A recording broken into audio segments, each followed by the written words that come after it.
Magandang araw mga kababayan at sa aking mga kabatang pasaway. March 16, 2025, 9:15 na ho ng umaga at ariho ang update natin ngayon sa karagatan ng Calapan. Napakakalmado.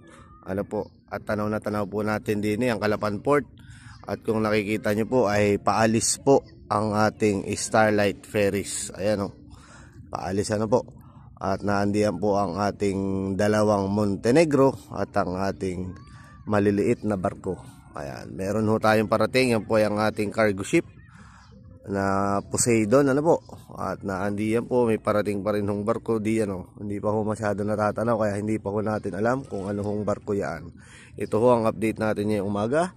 Kalmadong karagatan mula Calapan hanggang Batangas. Kaya po sa mga naka-follow sa akin, please share this video para updated po lahat ng biyaheros natin.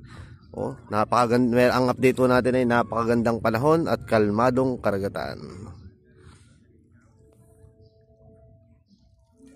Sarap maligo ng dagat.